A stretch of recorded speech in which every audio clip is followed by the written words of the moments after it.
الشيطان الرجيم المنافقون والمنافقات بعضهم من بعض يأمرون بالمنكر وينهون عن المعروف ويقبضون أيديهم نسوا الله فنسيهم. Assalamualaikum warahmatullahi wabarakatuh. Saya Muhammad Fatih bin Zainuddin dan anda sedang mendengar podcast Al-Imam.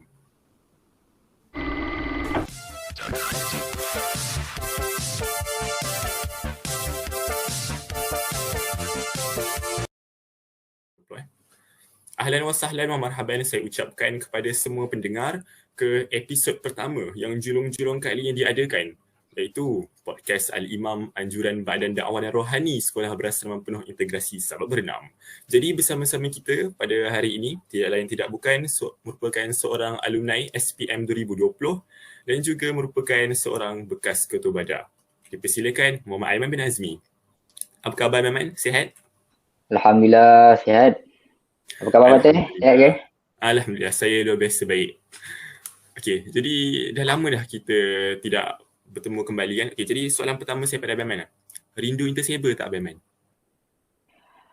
Alhamdulillah, a'udzubillahi minasyaitonir rajim. Bismillahirrahmanirrahim. Assalamualaikum warahmatullahi taala wabarakatuh. Waalaikumsalam. Jujur dari hati, jauh sudah hati memang rindulah. Dan siapa yang tak rindukan banyak pengalaman selama 5-6 tahun, termasuk 2021 baru SPM, asalnya 2020 tapi sebabkan pandemik jadi kita tangguh pada 2021. So memang rindulah, rindu dengan orang, rindu dengan kucing-kucing, rindu dengan segala pengalaman dekat sana dan macam-macam lagi lah. Okey, jadi tanpa buang masa lagi, saya terus saja masuk ke tajuk podcast kita pada hari ini, iaitu Munafik Parasit Ummah. Okay. Jadi berkenaan dengan isu golongan munafik ini merupakan satu topik yang sangat berat. Jadi pertama sekali, sebelum kita menyelam lebih dalam ke dalam tajuk Munafik Parasit Ummah, sebelum itu lebih baik untuk kita mengenali apakah itu orang munafik dan apakah ciri-ciri yang membuatkan seorang itu tergolong dalam orang munafik. Okay. Jadi orang tua-tua pernah menyebut, kata-kata orang tua, nak kenal orang munafik ini ciri-cirinya begini. Perangai buruk, lidah terbalik, berjanji mungkir, beramanah licik, tipu menipu, dia pun cerdik, membohongi orang, memang dia asyik. Lidah bercabang, hati bercupang, mulut manis, hatinya menengkis, lidah lunak, hati tak cedak, mukanya elok, hatinya berkelok. Jadi itu merupakan satu gambaran secara umum lah, gambaran general berkenaan dengan sifat-sifat orang munafik. Okay. Jadi pada Abang Aiman, apakah itu sifat-sifat orang munafik berdasarkan Al-Quran dan Hadis? Dipersilakan. A'udzubillahi minasyaitonir rajim. Bismillahirrahmanirrahim. Alhamdulillah rabbil alamin wassalatu wassalamu ala asyrafil anbiya'i wal mursalin wa ala alihi wa sahbihi ajmain. Allahumma inna nas'aluka ridhaka wal jannah wa na'udzubika min sakhatika wan nar. Allahumma innaka 'afuwun karim tuhibbul 'afwa fa'fu 'anna wa 'an walidina wa 'an jami'il muslimina wa muslimat bi rahmatika ya arhamar rahim. Baiklah, kalau kita nak tahu sifat ciri-ciri orang munafik ataupun kita kena mengenali dululah. Munafik ni bagaimana ataupun perbuatan sebenarnya adalah nifak. Nifak ini bagaimana? Kalau kita nak senang tahu, nifak ni merupakan perbuatan senang kita depan orang lain dia baik. Depan orang kita, depan kita dia baik. Tapi sebaliknya kita tak tahu sama ada sisi belakangnya dia jahat. Yang bagaimana? Sama ada dia pengamal ilmu hitam, sama ada dia selalu mengingkari janji, sama ada dia pelbagai lagi kejahatan yang dia buat. Jadi nifak ni adalah perbuatannya. Jadi orang yang melakukan nifak ini yang kita panggil adalah sebagai munafik. Jadi kalau mengikutkan daripada dalil Al-Quran, antara yang biasa kita dengar lah. Ciri-ciri orang munafik adalah terdapat beberapa yang selalu kita dengar. Antaranya termasuk dalam yang disebutkan dalam surah An-Nahl ayat 91, artinya, dan tepatilah perjanjian dengan Allah apabila kamu berjanji dan janganlah kamu membatalkan sumpah-sumpahmu itu. Sesudah meneguhkannya, sedang kamu telah menjadikan Allah sebagai saksimu terhadap sumpah-sumpahmu itu, sesungguhnya Allah mengetahui apa yang kamu berbuat. Baiklah, yang ciri pertama orang munafik, kalau kita nak tahu yang telah dijelaskan dalam surah An-Nahl ayat ke-91 ini, iaitu orang yang memungkiri janji. Apabila dia berjanji, dia memungkiri. Okey, itu adalah ciri yang pertama. Seterusnya apabila kita ni biasa dengar lah kalau dengar hadis ni adalah daripada hadis riwayat Bukhari dan Muslim. Tanda orang munafik ada 3, salah satunya adalah jika berbicara dia berdusta. Okey, dusta ni apa? Dusta ni lebih kurang sebagai menipu lah yang kita nak tahu kan. Kalau kita nak dengar kalau kita nak tahu daripada ciri-ciri orang munafik juga, antara lainnya lagi satu, apabila dia mendapat amanah, dia mengkhianat. Okey, itu adalah antara 3 yang kita selalu dengar lah. Juga Allah Subhanahu Wa Taala telah berfirman dalam surah Al-Ahzab ayat yang ke-24. Artinya, supaya Allah memberikan balasan kepada orang-orang yang benar itu kerana kebenarannya dan menyiksa orang munafik jika dikehendakinya kan menerima taubat mereka. Sesungguhnya Allah adalah Maha Pengampun lagi Maha Penyayang. Jadi kalau kita lihat kat sini, okey, saya telah sebutkan 3 ciri orang munafik yang biasa kita ketahui. Iaitu apabila dia berjanji, dia memungkiri. Apabila dia berkata, dia berdusta. Dan apabila dia bertanggungjawab atau mendapat amanah, dia mengkhianati. Okey? Kalau kita secara realiti lah, kita nak tengok kan. Secara dalam Malaysia, kita dapat melihat yang Allah tunjukkan kepada kita. Mungkin ada ahli politiknya begini. Mungkin ada pemimpin menterinya begini. Mungkin ada ketua-ketua beberapa organisasinya begini. Tetapi di sebaliknya kita tak tahu dia bagaimana. Okay? Daripada dulu lagi, mungkin panjang kita hidup ni pun kita banyak kali dengar. Okay, orang ini adalah seorang yang dermawan. Orang ini adalah seorang yang soleh lah. Yang selalu pergi ke masjid. Solat berjemaah di masjid. Yang selalu memberikan bantuan dan sebagainya. Nampak alim bagi tazkirah. Betul, nampak alim bagi tazkirah. Tapi sebaliknya, apabila Allah ingin menunjukkan, okay, akhirnya Allah akan menunjukkan dia punya kejahatan. Kejahatannya apabila rupanya dia merupakan pengamal ilmu hitam, dia menyihir orang itu, orang ini, ataupun dia merupakan pengamal ajaran sesat, ataupun dia sebenarnya yang mengkhianati kawan-kawan dia, ingin menjatuhkan antara satu sama lain. Jadi itu merupakan antara ciri-ciri orang munafik. Jadi kalau kita lihat kat sini, itu adalah antara beberapa ciri-ciri yang biasa kita dengar lah. Kalau ingin mengupas lebih lanjut lagi, saya rasa podcast ni tak cukup. Kalau nak mengupas, kita kena panggil lah. Panggil, tapi jangan panggil saya. Panggil orang yang lebih berpengalaman. Sebab saya sedar, saya ni ilmu tak tinggi mana. Kalau saya pun, saya lebih hormat Fatih lah kerana saya yakin ilmu lagi tinggi daripada saya. Saya tak. Ada ilmu Abang lagi tinggi dari saya. Baca macam tu je. Mana? Abang lagi tua. Tua tak semestinya berilmu. Kadang-kadang kita tua ni yang mengajar kita untuk lebih mengingat mati. Lebih mengingat mati, kita pun akan fokus kepada diri kita lah. Beribadat. InsyaAllah. InsyaAllah. Okay. Jadi Abang, kita dapat lihat pada zaman Rasulullah SAW dulu.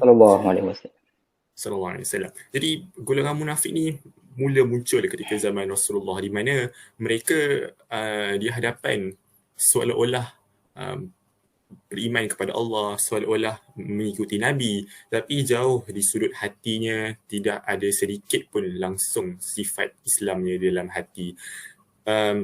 Jadi kan, contoh paling sesuai kita dapat lihat seperti Abdullah bin Ubay, iaitu merupakan seorang munafik. Dan kita dapat lihat golongan munafik ini juga merupakan punca kepada kejatuhan umat Islam ketika peperangan Uhud. Okay. Jadi itu pada zaman Rasulullah SAW. Bagaimana pula pada era globalisasi yang kian merancak menari mengikut arus modernisasi ini? Kalau yang saya dapat lihat, golongan munafik ini telah pun berevolusi menjadi munafik 2.0, dan kini mereka berada di kalangan kita tanpa kita sedar. Ke masjid bersama-sama, berkopiah bersama-sama, namun ada golongan munafik. Jadi betapa besarnya masalah golongan munafik di zaman sekarang. Boleh Abang kupas tentang tu?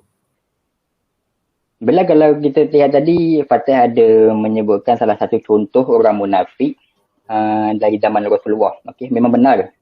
Ciri-ciri orang munafik ni telah muncul dalam Rasulullah lagi. Sampai sekarang, munafik itu memang sentiasa ada dekat orang-orang yang tertentu lah.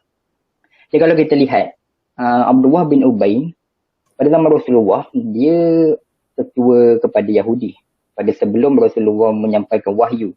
Okey, menyebarkan Islam semuanya. Tapi setelah Rasulullah menyebarkan Islam, Abdullah bin Ubay masuk ke dalam Islam. Tetapi, adakah Islam itu Islam yang sebenarnya? Ternyata tidak, apabila Abdullah bin Ubay sendiri pernah memfitnah isteri Rasulullah, iaitu Aisyah binti Abu Bakar, dan di mana dikatakan Aisyah ketika dalam satu rombongan bersama Rasulullah, dia tertinggal daripada rombongan tersebut. Lalu dia kembali ke Madinah bersama dengan seorang pemuda yang bernama Safwan bin Mu'attal.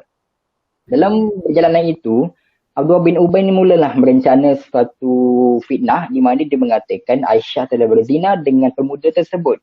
Jadi dengan itu Allah Subhanahu Wa Taala telah menurunkan satu ayat dari surah An-Nur ayat 11 hingga 21 yang bermaksud, sesungguhnya orang-orang yang membawa berita yang amat dusta itu ialah golongan dalam kalangan kamu. Janganlah kamu menyangka berita yang dusta itu buruk bagi kamu, bahkan dia baik bagi kamu. Tiap-tiap seorang di antara mereka akan beroleh hukuman sepadan dengan kesalahan yang dilakukannya itu, dan orang yang mengambil bahagian besar dalam menyarikannya di antara mereka akan beroleh seksa yang besar di dunia dan di akhirat. Surah An-Nur ayat 11. Jadi kalau kita lihat di sini, sebenarnya orang munafik ni sendiri, dia tergolong dalam kalangan kita. Okay? Abdullah bin Ubay itu sendiri sebenarnya dia tergolong dalam kalangan umat Islam ketika zaman Rasulullah. Jadi tergolong dalam kalangan mereka. So kalau kita sendiri pun nak tahu siapakah munafik dalam kalangan kita yang Fatah sendiri kata tadi munafik 2.0 kan. Kita sendiri akan melihat mereka lah. Okay, kita sendiri mengenali. Contoh yang paling senang, kita mengenali kawan-kawan kita. Baru-baru ini kalau kita lihat kes seorang artis tempatan, penyanyi tempatan iaitu Andy Bernardi, di mana beliau telah ditipu oleh rakannya untuk meminjam jumlah wang yang sangat besar, tapi akhirnya dia menghilangkan diri tanpa apa-apa berita, tanpa mengucapkan terima kasih pun. Okay. Kalau kita lihat, itulah ciri-ciri yang paling senang, paling jelas lah kita nak tengok dekat Malaysia, depan mata kita, dekat sosial media kita pada hari ini. Itu antara ciri-ciri munafik dalam kalangan kawan sendiri sebenarnya. Kita tak tahu sebenarnya apa niat dia kat kita. Dia berkawan dengan kita, niat dia apa? Dia berkawan dengan kita sebab dia nak betul-betul nak ikut kita berdakwah, ataupun dia nak perbaiki diri kita. Contoh kalau kita sebelum ini jenis yang lalu nakal, ataupun ramai kalangan kita yang hisap pot apa semua kan. So dia nak kawan kita, dia nak tarik kita untuk kebaikan. Tapi ada juga kawan-kawan yang datang nak berkawan dengan kita untuk macam tadi itulah. Dia ada rencana sesuatu yang buruk untuk dia mengambil kesempatan di atas kebaikan. Dia nak ambil duit kita, ataupun dia nak, itu macam ada juga yang berencana, orang ni dah tunang. Okay? Ni antara beberapa kisah yang terjadilah, yang baru-baru juga terjadi. Orang ni dah bertunang, so kawan dia sebenarnya suka dekat tunang yang kawan ini. Okay? A ni bertunang dengan perempuan, tapi B ni dia sebenarnya suka dekat perempuan juga. So B ni mungkin dia berencana sama ada dia menghasut perempuan tu untuk suka kat dia. Tapi yang lagi teruknya apabila sebenarnya A ni, orang yang dah bertunang ni sebenarnya, dia kerja offshore. Okay, tahu kan offshore kerja pelantar minyak kan, pelantar minyak semua tu kan. So masa dia bekerja mungkin 6 bulan baru balik ke rumah semua tu kan. Lepas dia dapat tahu dia boleh balik tu, dia berencana untuk kahwin lah, dia nak kahwin, dia dah plan lah nak kahwin. Tetapi akhirnya dia dapat tahu, okay, tunang dia tu sebenarnya dah putus tunang. Dia dah berkahwin pun dengan lelaki yang sebenarnya kawan dia sendiri. Kawan dia sendiri yang kat sini. So kawan makan kawan. Kawan makan kawan. So tikam belakang lah kita kan. Dia rasa perasaan tu, satu perasaan confirm lah, rasa sakit, rasa sedih dan sebagainya. Itu yang menyebabkan perasaan dia. Tapi daripada segi hukum juga, haram untuk kita memutuskan sesuatu pertunangan. Okay? Kalau seorang perempuan tu dah bertunang dengan lelaki, jadi haram untuk lelaki lain masuk pertunangan di antara pertunangan mereka itu, ataupun memecahkan pertunangan mereka itu. Jadi itu telah banyaklah menunjukkan bahawa sifat-sifat munafik dia sendiri. Okay? Dia berdusta dan dia juga memungkiri sampai dia mengkhianati kawan dia sendiri. So Setiap orang yang munafik ni kita akan lihat, tak payah tengok jauh-jauh. Kita tak payah tengok nak salahkan pemimpin, nak salahkan ketua ni, nak salahkan menteri tu tak buat kerja apa semua. Kita tengok kawan-kawan kita sendiri sebenarnya. Okay? InsyaAllah semua kita berdoa, kita tergolong di kalangan kawan-kawan kita yang sentiasa berbuat baik kepada kita, yang berniat baik kepada kita, yang sentiasa memberi kebaikan kepada kita. Sampai kita juga ingin memberi kebaikan kepada mereka. Ya, betul. Kita elakkan tergolonglah daripada semua ini. Sebab kita tahu bahawa sebenarnya orang munafik ni dia lebih rendah daripada orang Islam yang apa yang tadi kata? Ya, saya pun tak berapa ingat. Tapi saya ada terbaca lah.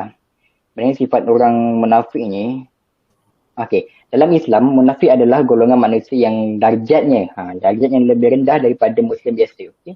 Contoh Muslim biasa yang orang Islam, tapi dia pun sendiri buat dosa, dia pun rokok, buat itu, buat ini, tapi dia tak munafik lah.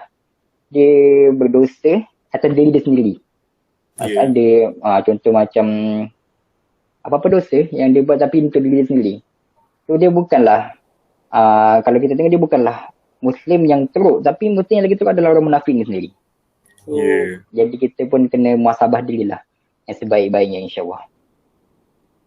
Saya memang tepat sekali lah kata-kata Abang. Saya sendiri tak boleh nak nukilkan kata-kata yang lebih tepat daripada Abang sebentar tadi. Ya, jadi memang betul lah kita dapat lihat dalam situasi sekarang, tak perlu lihat ke menteri munafik ataupun sebagainya. Kita lihat di kalangan kita sendiri, di kalangan rakan-rakan, boleh jadi ada di kalangan kita, saya boleh sebut sebagai Muslim imposter. There is an imposter among us. Okay, jadi Abang sedikit lawak saja. Jadi terutamanya dengan keadaan zaman sekarang ya, di mana media sosial memang satu platform yang kita boleh sebut sebagai seluruh umat manusia tertumpu pada media sosial. Dan bagi saya media sosial ini merupakan satu topeng yang sangat sesuai untuk kita cipta satu personality yang baru, tanpa personality baru yang sangat berbeza dengan diri kita yang sebenar lah. Contohnya seorang tu boleh jadi sejahat-jahat manusia, namun dalam media sosial dia menyamar sebagai seorang pendakwah, seorang preacher yang sentiasa mengingatkan kebaikan, sedangkan dalam kehidupan sehariannya dia melakukan semua benda yang bertentangan dengan apa yang dikatakan melalui media sosial. Sebagaimana yang saya sebut dalam dalil awal-awal tadi, dari awal tadi surah At-Taubah, iaitu ya'muruna bil munkar wa yanhauna 'anil ma'ruf, menyuruh kepada kemungkaran dan mencegah kepada kebaikan. Itu golongan munafik. Okay. Jadi Abang Aiman sudah jelaskan kepada kita sebentar tadi, sidang pendengar yang berbahagia, ada 3 sifat utama orang munafik, iaitu ayatul munafiqun salas. Yang 3 tadi lah, orang yang berbohong, memungkiri janji dan tidak memegang amanah. Tapi Abang, setelah mendengar kata-kata Abang tu, saya sendiri dapat lihatlah, iaitu betapa mudahnya seseorang itu untuk tergolong dalam golongan munafik. Jadi timbul satu persoalan. Adakah kita sendiri tanpa sedar golongan munafik? Adakah saya munafik? Kerana saya teringat ada satu kata-kata daripada Imam Ahmad bin Hanbal, wa su'ila Imam Ahmad ma taqulu fima la yakhafu ala nafsihi nifaq. Faqala wa may ya'manu ala nafsi nifaq, iaitu ada orang bertanya kepada Imam Ahmad, apakah pendapat kamu tentang orang yang tiada langsung dalam hatinya sedikit pun rasa takut tertimpa dalam dirinya sifat munafik? Maka Imam Ahmad menjawab, siapa yang dalam dunia yakin bahawa dirinya bukan orang munafik? Sidang pendengar yang berbahagia, kita semua pernah berbohong. Betul, sejujurnya kita semua pernah berbohong. Dan mungkin tanpa kita sedar, kita sudah tergolong pun dalam golongan orang munafik. Jadi Abang, objektif sebenar saya membuat podcast dengan tajuk ini adalah untuk bermuhasabah diri sendiri masing-masing lah. Bukan saja untuk menuding jari kepada sesiapa menuduh orang munafik. Kita sendiri lihat diri kita munafik ataupun tidak. Jadi Abang, apakah cara dan langkah-langkah untuk kita mengelakkan diri daripada jatuh ke dalam golongan orang munafik ni? Baiklah, kalau katakan tentang penipuan ataupun pelbagai lagi antara ciri-ciri munafik, kita sendiri pun kadang-kadang kita tak sedar tentang apa yang kita telah buat dan apa yang telah kita lalui sebelum ini. Aku ni munafik ke? Macam tu lah, kadang-kadang kita merasai diri kita ni macam, apa yang aku buat ni munafik kan? Ataupun biasa kalau kat asrama kadang-kadang kita tipu warden. Okay. Kita kat mana masa tu, contoh warden tanya, kita kat mana time tu waktu gotong royong. Kalau ada kat belakang, padahal time tu baru lepas berjogging. Saya tak pernah. Kadang-kadang kita kita nak selamatkan diri kita, tapi adakah itu antara tergolong dalam golongan munafik? Jadi nak selamatkan diri kita kena muhasabah lah. Okay, yang pertama kita kena muhasabah, itu kita kena bertaubat. Bertaubat yang ringkasnya adalah istighfar lah. Tapi kalau kita dah melakukan munafik ini sebagai salah satu dosa yang besar, istighfar saja tidak memadai, sebab yang sebetulnya adalah kita muhasabah sambil kita melakukan solat sunat taubat. Yang sebenar-benarnya taubat kepada Allah Subhanahu Wa Taala. Jadi ada juga ulama mengatakan taubat yang sebenar-benarnya adalah apabila kita menyadari kesilapan kita itu, kita solat taubat, tapi solat taubat itu yang betul-betul difokuskan kepada taubat dia sendiri. Saya tak boleh nak gambarkan macam mana, sebab itu saya katakan saya sendiri belum lagi merasai. InsyaAllah saya juga peringin nak merasakan taubat yang sebenar-benarnya. Selama ini saya juga banyak melakukan dosa. Siapa yang mengenali saya, sama ada dia mengenali saya daripada sisi yang baik ataupun sisi yang buruk, mereka tahulah macam mana saya yang sebenarnya. Tapi kita kat sini bukan nak membuka aib, ataupun kita kat sini bukanlah untuk memburukkan seseorang, tapi kita kat sini ingin muhasabah diri kita. Saya berkongsi untuk tujuan bermuhasabah banyak dosa yang pernah saya lakukan. Banyak dosa. Kalau kita nak katakan, nak arahkan, memang tak terungkap. Malaikat sendiri yang catat dosa kita. Allah sendiri yang tahu dosa kita. Yang orang nampak, apatah lagi yang belum orang nampak. Yang di sebaliknya, kita berseorangan. Dekat depan orang kita punyalah baik. Dekat depan orang kita punyalah jadi imam. Dekat depan orang kita punyalah jadi tolong cikgu, buat itu, buat ini, tolong orang kan. Tapi bila dia bersendiri, apa dia buat? Bila dia bersendiri, apa dia buat? Itu antara ciri-ciri orang juga, bukan ciri orang munafik, tapi antara dosa-dosa yang kadang-kadang kita sendiri lupa. Kita fikirkan tentang pandangan orang kat kita baik je, tapi kita lupa yang Allah Subhanahu Wa Taala sebenarnya yang redha tu yang penting. Macam antara yang saya telah bacakan pada awal tadi, Allahumma inna nas'aluka ridhaka wal jannah wa na'udzubika min sakhatika wan nar. Allahumma innaka afuwwun karim tuhibbul afwa fa'fu anna wa an walidina wa an jami'il muslimin wa qul rahmatika ya arhamar rahimin. Sebenarnya saya nak sebutkan yang ridha wal jannah tu je, yang awal tu je. Di mana maksud dia, sebenarnya kita nak masuk syurga Allah ni, kita perlukan redha Allah tu dulu. Kita perlukan redha Allah tu dulu. Kita bukan yang melibatkan, aku buat baik ni, aku bagi berjuta dekat anak yatim, aku bagi pembangunan untuk masjid, untuk tahfiz. Itu bukanlah antara syurga yang dijamin. Syurga yang dijamin adalah mendapat redha Allah itu sendiri. Macam mana nak dapat redha Allah? Macam-macam. Antaranya adalah bertaubat lah. Itu muhasabah. Kalau kita lihat pada masa ini, yang jelas sekali kalau siapa yang mengikuti perkembangan selima-selima Malaysia ataupun siapa kenal macam Daddy Who ataupun Timbo School, semua tu, mereka yang tak ada media sosial, yang mengikuti perkembangan mereka akan tahu dulu ni mereka macam mana. Macam saya mengikuti Daddy Hood, kalau kenal, hampir 2 tahun dah. Masa saya ikut dia dulu memang follow dia punya viewer dia tak sampai 1,000, dia 200-300. Sekarang dah 3-4 ribu sekali live. Tapi apa yang dia buat, dia muhasabah. Dia ceritakan ni, saya kongsikan daripada apa yang dia saja ceritakan oleh Daddy Hood sendiri untuk muhasabah kita lah. Apabila satu hari tu mak dia kena COVID lah, kena COVID kan. So dia sebenarnya berasa sedih, dia berasa takut. Dia rasa takut bila mak dia kena COVID, apa yang perlu dia buat. Lepas tu dia pun minta doa daripada salah seorang kawan dia ni yang selalu soleh lah nak ceritakan. Dia selalu ikut tablik, dia selalu ikut Ustaz Abid Lu, Ustaz Syahrul Rizwan, dia semua ikut yang tu. Lepas tu bila dia doa, lepas dia minta doa daripada kawan dia tu, kawan dia doakan, Alhamdulillah, mak dia sihat. Baru sehari disahkan COVID, hari kedua dia buat test lagi sekali, dah negatif. Tu betapa hebatnya kuasa Allah Subhanahu Wa Taala itu ingin menunjukkan kekuasaannya. Jadi setelah daripada peristiwa itu, Daddy Hood sendiri yang ingin keluar 3 hari untuk menuntut ilmu, untuk berdakwah. kalau kita tengok dalam post Ustaz Abid Liu, ada dekat IG dia, kat post Ustaz Abid Liu, dia menunjukkan dia keluar dengan streamer Malaysia dan juga artis-artis Malaysia, dan juga baru-baru ini mereka juga bersama, dia jumpa dengan Solos, dia jumpa dengan beberapa lagi streamer. Okay, kalau nak kenal Solos tu ramai orang kenal kan. So itu menunjukkan bahawa itu bukanlah perspektif yang buruk dekat semua orang. Orang yang sebelum ni kita kenal sebagai seorang yang selalu mencarut, seorang yang selalu berbuat jahat, nakal dan sebagainya, tak semestinya di akhirannya, dia akan terus berjahat. So hasilnya daripada kita sendiri yang ingin muhasabah. Mungkin Allah akan adakan satu ujian, Allah akan adakan satu situasi yang ingin kita buat kita rasa sedar.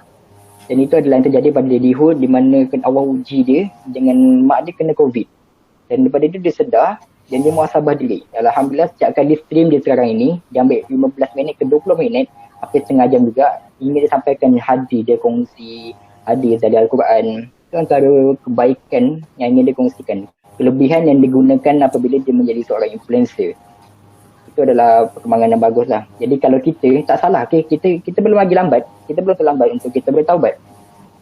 Okay? Mana-mana yang mengenal, contoh ada orang mengenali saya sebagai saya salah seorang yang banyak buat jahat. Ataupun orang mengenali Fatih ni macam ini dulu ni. Kalau ada orang mengenali Ushaidi, Amir, dulu macam ini orangnya yang jahat. Tapi adakah selamanya jahat? Tak. So, semuanya itu bergantung pada diri kita lah. Okay, kita tak perlu kisah pasal pandangan orang. Orang nak kata apa kat kita, biar mereka kata. Okay? Kalau dia kata baik, Alhamdulillah, kebaikan juga daripada Allah SWT kepada mereka. Tapi kalau mereka berkata jahat, kita doakan supaya mereka sendiri menyedari apa keburukan yang dia katakan itu. Yang penting kita kena sendiri muhasabah, kita sendiri kena bertaubat, kita sendiri kena sedar bahawa hidup kita kat dunia ni sebagai satu tempat persinggahan. Tak lama pun. Betul, tak lama pun. Kalau kita sedar, kadang-kadang saya cakap ni pun, saya berharap untuk, saya berdoa selalu untuk saya terus melakukan kebaikan, saya terus melakukan perkara yang dirada Allah lah. Kadang-kadang kita pun lalai, sebab kita ni manusia. Kita punya sabar, kita punya ilmu, kita punya kekuatan ni bukan yang tahap para rasul ataupun nabi. Tapi kita ni manusia yang biasa diuji dengan hasutan-hasutan syaitan, hasutan-hasutan manusia. Apa yang kita perlu lakukan, setiap kali kita buat salah, kita kena sedar. Kita istighfar banyak-banyak, kita banyakkan selawat, kita banyakkan berzikir supaya kita sentiasa dalam lindungan Allah SWT. Bila kita buat jahat, contoh kita menipu. Lepas tu lepas menipu kita sedar, astagfirullahaladzim, aku telah menipu hari.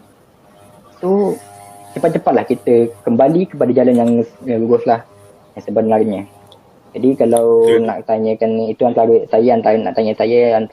cara untuk kita mengelakkan daripada berpelakuan munafik, nifak dan sebagainya ni, kita kena muhasabah dan juga melakukan sedar diri kita dan melakukan taubat lah yang sepatutnya kan, yang sebenar-benarnya taubat. Tapi saya yakin sebenar-benarnya taubat itu bukan yang mudah. So yang cara yang paling mudah sekarang ni adalah istighfar dan sedar. InsyaAllah semoga menjadi asbab kebaikan kepada kita semua. Apa istighfar terbaik yang Abang Man boleh tolong nyatakan? Yang mudahnya, yang selalu bila saya kat masjid Skincare ni, mereka selalu buat setiap kali lepas solat subuh. Ini yang biasa amalan lakukan berjemaah lah. Lepas solat subuh, istighfar biasalah. Astaghfirullahalazim, alladzi la ilaha illa huwa hayyul qayyum wa atubu ilaih, tapi sebanyak 100 kali. 100 kali? Banyak 100 kali. Lepas subuh. Tapi itu bergantung jugalah kepada individu masing-masing kan. Kita cubalah buat. Kalau setiap masa istighfar pun tak jadi masalah. Tak pergi bagus lah kalau kita masa kita ingat Allah. Tengah-tengah duduk ke, tengah baring ke, tiba-tiba lepas tengok TikTok, tiba-tiba lepas tengah-tengah TikTok, tiba-tiba kita sedar, Allah Akbar, apa ubat ni lawa. So kita istighfar lah, astagfirullahaladzim, apa yang kita buat ni melalaikan. Kalau kita takat nak real attention tu boleh, tapi jangan sampai melalaikan. Kita mengabaikan kerja, kita mengabaikan solat, kita melambat-lambatkan solat dan kewajipan kita yang sepatutnya. Memang terbaik lah kata-kata Abang tadi. Memang betul, saya sendiri banyak terasa sebab ialah manusia tak pernah terlepas dari dosa. Tapi sebab itulah objektif kita buat podcast kita ni, sebab bukan saja untuk mengingatkan orang lain, tetapi yang utamanya adalah untuk mengingatkan diri saya sendirilah, diri saya sendiri yang terlalu banyak bergelumang dalam dosa. Jadi mudah-mudahan kita dijauhi daripada golongan orang munafik, seburuk-buruk manusia, sehingga Rasulullah SAW sendiri tidak mahu menyembahyangkan jenazah orang-orang munafik. Jadi kita doalah banyak, bertaubatlah kepada Allah, wa tubu ilallahi taubatan nasuha, supaya kita semua dijauhkan daripada penyakit nifak ni. Jadi Abang Man, ada kata-kata terakhir sebelum kita dah berada di penghujung rancangan ni. Jadi Abang Man ada apa kata-kata terakhir sebelum kita tutup episod pertama? InsyaAllah kata-kata terakhir daripada saya adalah saya mengharapkan program sebegini untuk diteruskan lagi. Tak kisahlah kita nak ambil daripada alumni lebih bagus lah, sebab mereka juga ingin berbakti kepada sekolah. Bukan kepada sekolah tapi kepada sesiapa saja yang menonton. Juga kita kalau nak ambil daripada guru-guru pun boleh, ataupun daripada ustaz-ustaz jemputan maupun daripada golongan pelajar sendiri. Ia tak jadi masalah. Jadi saya harapkan benda ni akan berterusan insya-Allah.